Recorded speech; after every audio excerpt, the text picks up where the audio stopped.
This show is sponsored by BetterHelp Online Therapy. You are your greatest asset. It's time you started investing in that.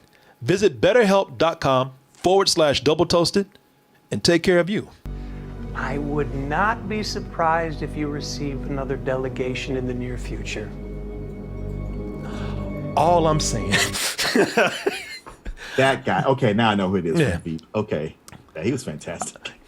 I'm just saying, with all due respect, you might have f***ed up. Good day. This could be your last day alive, but Yeah. hey. I mean, you know, I'll go back and tell him what you said. I wouldn't have done this shit this way, but But hey. it's cool. Hey, it's your first day. Cool. Whatever.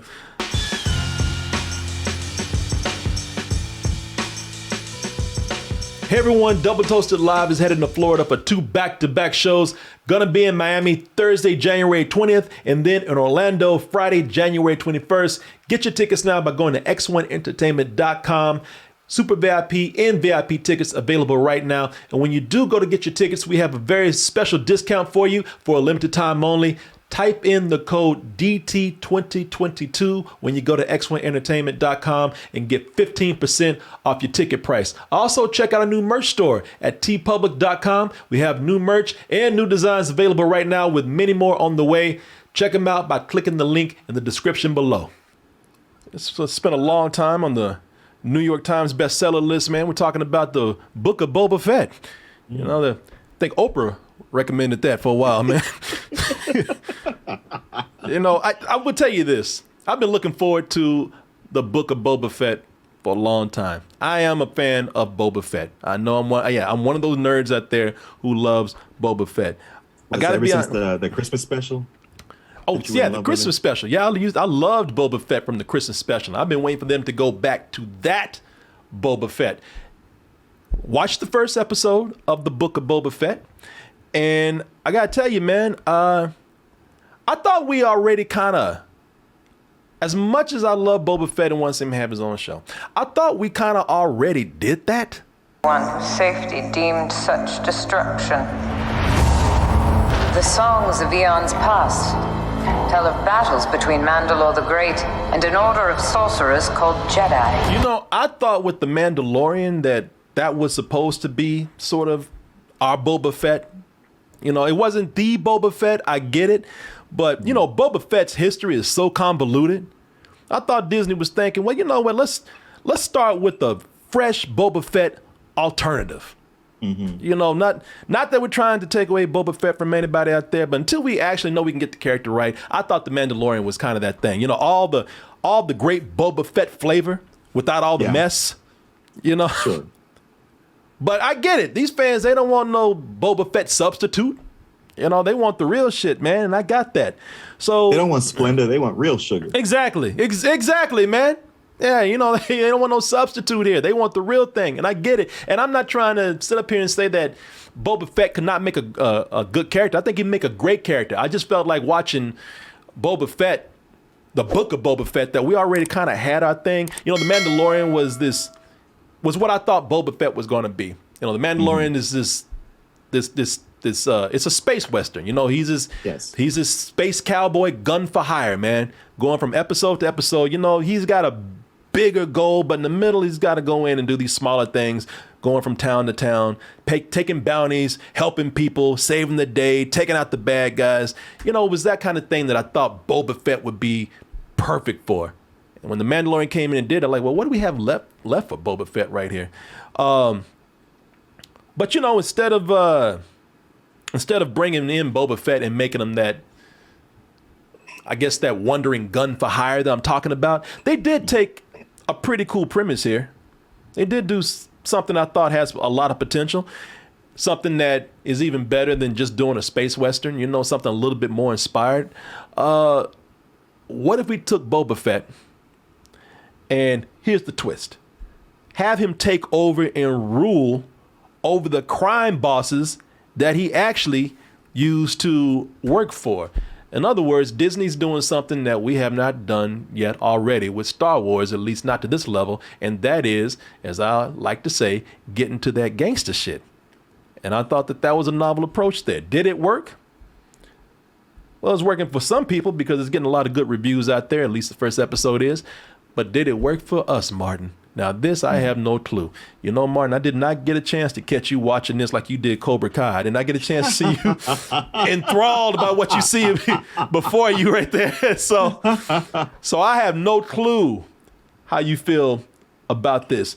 But we're going to find out as we bring you our review of episode 1 of the Book of Boba Fett. We'll be right back. If you had spoken such insolence to Jabba, he'd have fed you to his menagerie.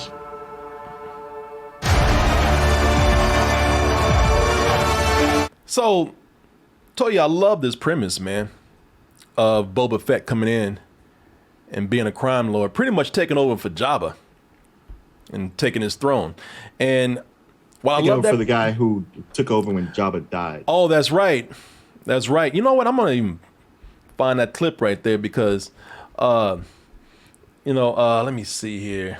One of the things that I like about that is, like I said, they haven't done that before, and I thought that we always hear about Mos Eisley being this really, this dangerous cutthroat place, just ridden with crime. And I thought, now that's what I want to see. I don't want to see, we've done the space cowboy thing, the space western thing. Let's get really into what they call the underbelly, or the asshole of the galaxy. A hive of scum and villainy. Yeah. And while I pull this up, before I start bringing up anything, Martin, since I did not see your reaction to this and you haven't said anything, how you feeling about this series so far? I really liked that it showed what happened to him after falling into the Sarlacc pit. Everything else I was kind of underwhelmed with. Oh, really? Really? Okay. Yeah, you know what? And that's very interesting, man, because I kind of feel the same way. And the reason why I do is because, at the end of, I believe, the Mandalorian season, was it season 2?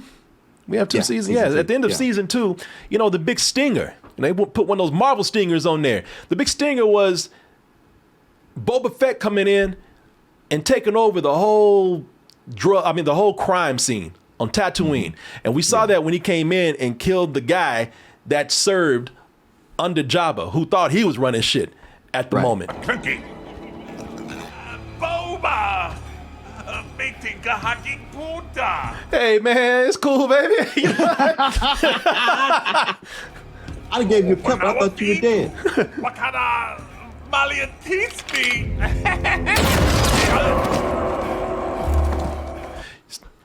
Now that was ruthless right there.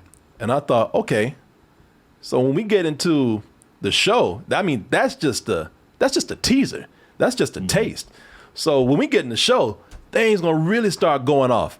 But after watching the show, I think the show runs into a slight conflict with this whole theme of crime and being and being a crime lord or a crime boss. Because, being a lead in a Disney show, when I'm talking about Boba Fett, since Boba Fett has to be the lead in a Disney show, he can't be just a regular crime lord. He has to be a nice crime lord. A nice crime lord. Yeah. I'm not going to use torture or brutality. I'm going to get them to respect and love me with nice words by saying please and thank you. He's. I don't think that works here. And I'm looking at this and I'm thinking, all right, you know what? So you want to rule by being nice, which means he kind of sucks at his job. I'm not saying that he's terrible, but I agree more with his henchwoman who's saying, you got to step up. Jabba wouldn't have taken that shit. Right. Yeah. And like, well, we're not doing it Jabba's way. And you watch, you're like, yeah, but Jabba's way worked. Like, I get that you don't want to be as big of an asshole as he was, but you got to step that way somewhat. You can't just come in and try to revolutionize the system your way and expect it to be successful. Yeah. Like his homegirl, man, is always up on the side of his helmet, whispering to him, man, you know what, you kind of suck a little bit. I really don't think that this is then It's just me. You being a so-called gangster crime lord, I think this is a mistake. Would you be loyal to me if I were to spare you? This is a bad idea. She's like, now you know these motherfuckers gonna try to kill you the first moment they get. What the hell are you doing? I mean, sir, respectfully. Yeah, no disrespect. It's not that I don't like that this character is being nice and trying to rule democratically, and trying to use please and thank you. It's just that we've already seen how bad this so-called area of the galaxy is. We know how bad Tatooine is. We know how bad Mos Eisley is. And for somebody to come in and just all of a sudden decide, well, I'm just going to be cool with people, it just seems kind of out of place a little bit, out of nature for everything. Well, it's out of place. Well, it's one of those things where you go like, all right, well, I mean, it'd be cool if you could pull it off if you got the stones or the power to do it. And despite the advice from his second in command, Finnick, and even other people in Mos Eisley, he's like, no, I know Jabba stayed in the inside or had a bodyguards, but I'm just walk around with one person. And early on, he gets almost taken out by 5 ninjas. So I'm like, how are you going to run this thing if that's all it takes to get rid of you? He's being so soft. Word got out on the street quick. Like his first day on the job, 5 dudes come out and try to kill him.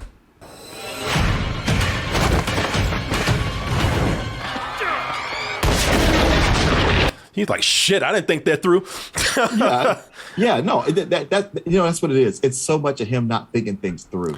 Yeah. And it's frustrating. It's frustrating to watch it. Now, this character is supposed to be this badass assassin. This is why everybody's upset. They're like, man, why did why is it taking so long for us to like really meet the potential of this character? Why is George Lucas why has he chosen to ignore this character for so long? There's and they're trying to make this up a great backstory. I just think that this is what happens, and this is a problem with trying to go back and retcon something. This is what I was talking about, because they really forced this story into the prequels, because all of a sudden George Lucas, years later, he's like, oh, people really like this character. Too fucking late, man. But they really try to put him in there. But they really try to force him in, and it didn't really work for me there. I know they do some stuff with him in Clone Wars, and I hear some people say, yeah, I love it. And some people's like they say, it really doesn't make that much sense. You can still feel them trying to sell this character very hard because he's a fan favorite. But it's in this particular show where I feel like, and maybe I'm holding a lot against it, because I'm thinking, well, this is the chance that you have to get it right. And I think if you're going to have this assassin that's known for being brutal and ruthless and kind of cold and getting the job done, he has that reputation. Well, you sure are trying to make him soft right here, man. And I think it's because, again, not because, it's only because Disney has a name on it, that he's on Disney Plus, and they can't make him go as hard as maybe if it had been done at 20th Century Fox at another time, he would have been a much edgier character. They make him they try to make him such a likable character now that he's in a lead role, that he, and they've shaved off the edges. They shaved off the edges. People, and this is another thing. People, we love our dogs today, so they damn sure ain't gonna let him kill a dog, even if it's a space dog. At that, like, they had that moment where he's trying to kill him, and when you think he's gonna choke that fool out, and then he puts him on the ground. He's like, "Shh, I didn't mean it. Sleep." Yeah.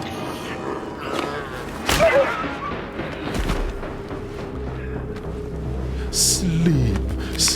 The Mandalorian would have gutted that bitch, and then he would have ate him later. So even the Mandalorian goes a little bit harder, I think, than Boba Fett, who is supposed to be the baddest dude in the galaxy. Yeah, there's a protracted fight scenes where this is supposed to be brutal, and yet they are purposely not showing, in some places not even showing the death, but not showing you any gore whatsoever. And it's not like I'm bloodthirsty, but I'm like, you really need to sell this, and you're stopping short of it. Yeah. The flashback scenes I like the most. Like I said, him escaping the Sarlacc pit and what happens to him after that. Yeah. But the stuff with him in quote unquote present day, I was just like, it's just, if I got to go through this slog with him trying to be the nice gangster and rule everything, I don't know if I'm going to do this, because it's just not making a lot of sense. Yeah. I think that And I say this based on one episode because you can't judge everything by one episode. I think somewhere down the line, they actually do some things here where they're setting it up. Now, what they could be doing is they could be trying to just kind of keep things calm. They're trying to do a slow build and a good setup before everything starts really going off, before the shit starts going down. We can already see that there's some conflict that's set up. They have a mayor. I forgot what he was the mayor of, what area he was the mayor of, but he sent his assistant over. That envoy from the mayor, that guy was great. Oh, no, that guy's awesome. He's actually on Veep. And I forgot the actor's name, but he comes in and they're doing it. Now, this is why I like this. Now they're doing some real Godfather kind of gangster stuff right here, where people come in and they make those nice veiled threats. It's like, because he comes in, he tells them, he's like, hey, you know what? Because Boba Fett is looking for people to bring him, to show their respect, bring him offerings. Tribute in the form of gifts. And the mayor's assistant comes in and says, I don't know who the told you that. You supposed to be giving me something. You supposed to be paying a tax right now. And they're like, well, the hell with that. And you know what? You're lucky that we'll let you leave with your life. And you go and tell the mayor to kiss our ass. And he's like, okay, that's cool. Sorry. Didn't mean to cause any disrespect. Oh, and by the way, the mayor might not like this. I would not be surprised if you receive another delegation in the near future. All I'm saying. That guy. Okay, now I know who it is. From Veep. Okay. Yeah, he was fantastic. I'm just saying, with all due respect, you might have f***ed up. Good day. This could be your last day alive, but hey. I mean, I'll go back and tell him what you said. I wouldn't have done this shit this way, but but hey, it's cool. Hey, it's your first day. Cool. Whatever. See your ass later. Or not. This is something where I could see this is setting up potential violent conflict later on. Sure. This is something that's setting up, just like a lot of gangster movies do. Everything is kind of cool where people are trying to act civil, but when you're dealing with criminals, it never goes civil. I can see this going off real bad later on, with many of the other criminals that Boba Fett has to potentially deal with. So this could be something where, we're going to see this go down pretty hard later on down the line. I'm sure we will. Yeah. I just don't see how he's going to run this place with such a small crew. Well, that's another thing. I think that might be something that we're not seeing too, where he is trying his best to be cool. Because what Disney wants to do is, I think they want to make him violent, but he just can't come in there as a lead Disney character going off on people. What they're going to have to do is they're going to have to show him trying to be civil, trying to rule with kindness and respect, and then these people who are criminals, they're just not gonna get it. And this is then where you're gonna get Boba Fett looking at the camera and saying, all right, motherfuckers, I tried to be nice, and now Disney, can I go off now? Okay. And then that's where you're gonna see he's justified in all the killing and violence that he has. All right, I hope you're right. But I don't know. I still think, though, as far as a Star Wars show, what I really enjoy about this is that I think that the Disney Plus Star Wars shows, they're still doing leaps and bounds a much better job than the movies. This is something where I think they're able to tell their stories better than the movies because they get to tell them differently. The first 10 minutes of this episode didn't really have any dialogue. I might be exaggerating. It might be like 5 minutes. I don't know. But I know they went a long time without any dialogue. Yeah. And, I think that is cool because unlike these movies, which pander to nothing but fan service for the moviegoers, the series, it panders to, but it's not pandering heavy to the audience. There's no dialogue to explain to people what's happening, no heavy exposition. The movie opens up, the show opens up with him being captured by Tusken Raiders, and we're just kind of experiencing everything as he goes along with it. We're experiencing it the same way. Nothing's explained to us. We just have to go along with it and figure it out as we go along. Sure. I complained about seeing the same things over and over again in Star Wars. But this way of storytelling allows us to live in this world which allows us to have a better experience instead of just, again, fan service of being told the story. You know, we've been to Tatooine 100 times already, and this is the first time that I'm actually feeling like I'm beginning to get to know the locals. You know, I'm beginning to actually, I'm beginning to see what everybody's culture is really like. I'm impressed at the way the Jawas who we thought were scavengers. I'm impressed the way with every new show and every new movie even, we're beginning to find out that they're kind of a bunch of badasses, man. Oh yeah. Get your hands off me. I swear to God, I watch TV shows and people get hit in the head with butts of rifles more than they get shot by them. Oh yeah, yeah. I'm wondering. I'm like, how come you just didn't kill his ass? Unless they didn't want to waste a bullet on him or anything. Yes. Yeah, but I love the Tusken Raiders in this, man. The Tusken Raiders, and what is so cool about the way they chose to tell the story with no dialogue in the flashbacks. Because what we have here, people, you know, if you saw the episode, we have two ways of telling the story. You know, we have the narrative that we have today, and then we have the flashbacks showing how he built some kind of connection with these Tusken Raiders here. Now, I hope every episode does not keep doing like the, you know, this parallel way of storytelling where present day flashback, you know, that can get a little old, but I do love, again, the way they are telling the story in flashbacks without a lot of dialogue. And I really love this scene with the Tusken Raiders. You know, telling the story with no dialogue keeps the Tusken Raiders mysterious here, but you know, I'm learning more about them with every show. And one of the things that I'm learning, because we've always seen the adult Tusken Raiders around here, now we're finally seeing their kids. And their kids are a bunch of assholes. Yeah. I love looking. That's playtime for them. You know, that's, like, that's hey, recess. Man, come get your kids. Yeah. Why? We'll get them when recess is done.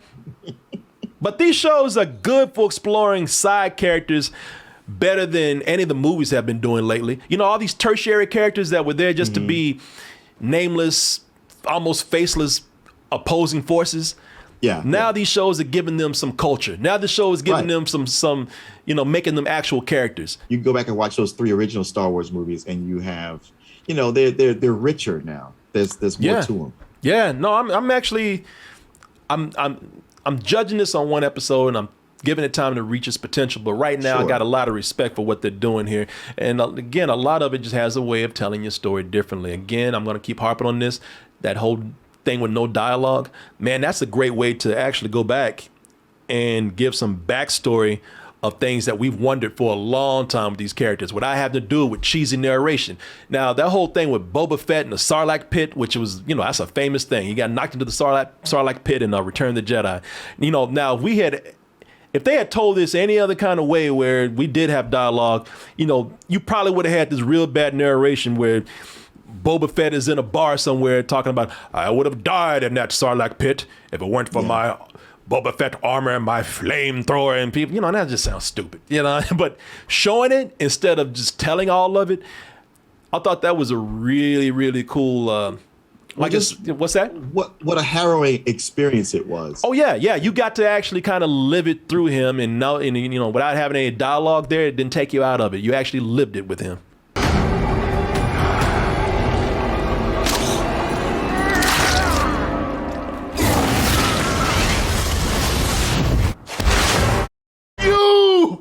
You know, I think he actually killed that Sarlacc, man. I think that's the whole story. Yeah, and I love the way they left that open. You know, maybe we'll get another scene one day where we see him like fighting the Sarlacc while he's still in it. But that was kind of cool. I really did like that, man. I like the way that they're floating in between the two timelines. Like I said, I just hope they don't keep doing it. And I'll be honest with you, I'm enjoying what they're doing because with Tatooine, because I love the dirt, I love the grit, I love that dirty Western feeling of everything.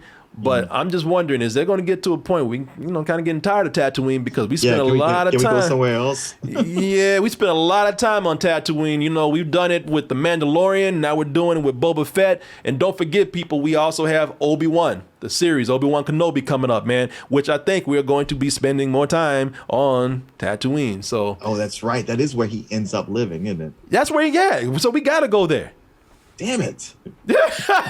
Man, we got the worst travel agent. The guy that plays Boba Fett, I like a lot. What's his name? Tamura Morrison, man. I like him. I like him as Boba Fett. I think that's great casting. But I still think that the character is getting by on fandom.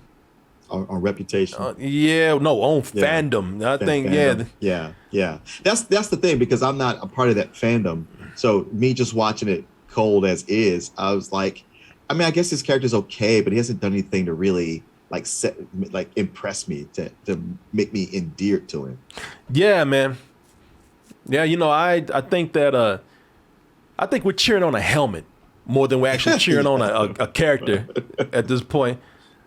Something and it's something that I'm hoping the series achieves, that we start to actually build Boba Fett as a character. That again, we got a lot more episodes after this, so I'm hoping that we can go somewhere with this character, because I don't really feel like with the first episode, we're getting some good flashback, we're getting some good scenes with him building relationships with some of the Tusken Raiders and whatnot, but I don't feel like we've actually have a character, a full character right now. You understand what I'm saying? Oh yeah, no, I completely agree. His henchwoman over here, Fennec Shand, who's played by Ming Na Wen. I like the relationship between her and Boba Fett. Be interesting if they actually come at odds at some point, because she keeps telling him, "Look, I don't like the way you're running things," and he doesn't listen to her, and she starts thinking, "Well, maybe I can do this job better." Now I'm putting in there, I'm projecting what I want. If it doesn't go that way, that's fine. But I do right now like where their relationship is, whether they build it where they oppose each other, or they even work together more. I like to see where that goes. The episode looks great. All these look great. I keep talking about Tatooine, man, and I am getting a little tired of Tatooine. I feel like now every time I watch one of these shows, I got to pull sand out of my ass or something, man. But I will say that whenever they go, it looks great. So, and this show is no exception. This episode was directed by Robert Rodriguez, man. Yeah, and written by Jon Favreau. Yeah, and I think that this particular episode is one of the best directed things that Robert Rodriguez has done, man. I agree. Yeah, if I didn't see his name in the credits, I wouldn't know it was him. This is a great looking episode, and I thought the action was directed well too. I like how it's choreographed and filmed, but it's also very slow. The actual acting of it, the fighting, I was just like, this fighting's really slow. I wish I could speed it up so it felt more fierce. Yeah, you know what? I didn't mind some of the things that he did. I love that chase on the rooftops after they got attacked, and I thought some of it was pretty clever too. They had that one dude who thought he was really going. He thought he was doing something. He really thought he was gonna sneak away. Yeah, it is. Because if you, I really love this scene because they're like, "Yeah, this bitch ain't gonna catch me up here." Oh yeah. I won't, but this bullet will.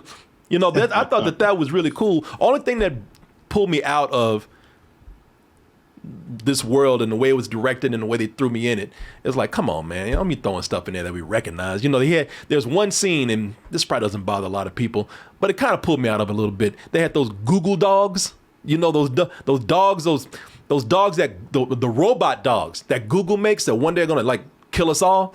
Yeah. Okay, I know what you're talking about. I'm not being carried around the streets like a useless noble. It is a sign of power. Google let them borrow that for a day, and I was like, all right, that's cool, but that's technology we got here on Earth, man. So, okay. Yeah, it didn't bother me. I tell you what was funny. I'm about to end this, man. This is one of those things we're talking about where the Mandalorian's being too nice, man. Like when he tried to save that one dude, that Greedo, man, Greedo. That guy. I was going to ask you how you felt about that guy. Man, that dude, man, that snitch. I know, that snitch. Man, that little snitch bitch, she was trying to help him. I mean, look at they mistreating his ass like everybody else. He's a slave like everybody else. Because he's trying to get trying to get a free meal. Because Boba Fett was like, "Do you want me to help you break free?" And he's like, "Hey, he's over here." Lucian, do you want me to cut your bonds? This bitch is over here. Hey, he's free. He's free. Man, shut up! Shut! Stop it! I was so happy when that goddamn that creature came out the sand and beat him. He beat his ass. He beat the life out of him. He beat him so bad you see the life go out of them long ass fingers.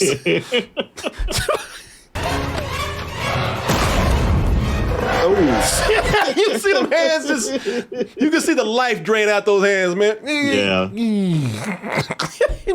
Bitch. Yeah, I was like, that's what you get. I was feeling sorry for him too, man. When I first saw him, I was like, oh, I hope Boba Fett helps him, man. Yeah. And that fool turned around, turned on his ass real quick, trying to get a free meal. That son of a bitch. Yeah, I felt bad for him. I felt sorry for him. I said, you know what? Maybe they got something over him, man. Maybe they got his family or something. But no, when you found out he was just a bitch. Yeah. He was like one of them runaway slaves that like to rat everybody out. I was like, you. Yeah, that's what you get. Them hands tried to hang on.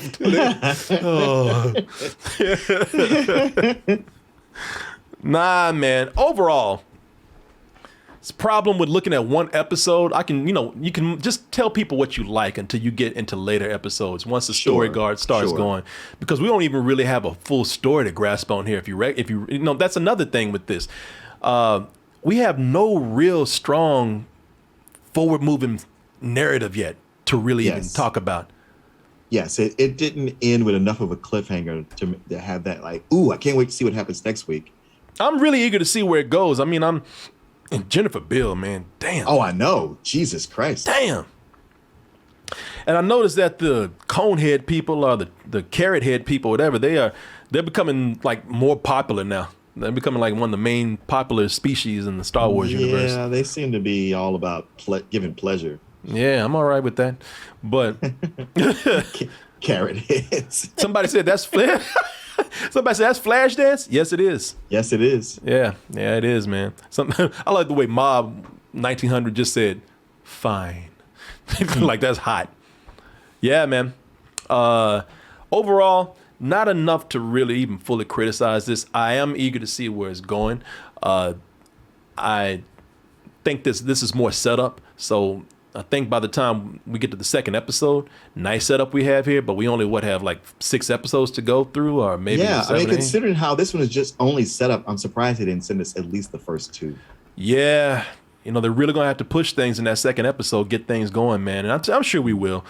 So I'm looking to see what they do. You heard my wishes here. I hope that they just make Boba Fett not even a character that lives up to the hype that we've had of Boba Fett over the years, but that Boba Fett just becomes a character, man. Because right now I don't even feel like I have something to root for with him. You know what I mean? Yeah. No. I feel like he made more of an impression from his guest appearances in The Mandalorian than he did in this first episode. But we'll see. But excited. I mean, again, if I had to give this episode anything, a matinee, if I really was forced to give a rating. But there's not enough to go by yet, man. It's one episode. No. We can't binge it. We'll see what happens next week. And then that's when I really kind of go in with a more concrete opinion about this. Exactly. Hey everyone, support our Patreon, which helps us to continue bringing you our live streams, videos, and podcasts while bringing you new content such as exclusive live streams and animated shorts.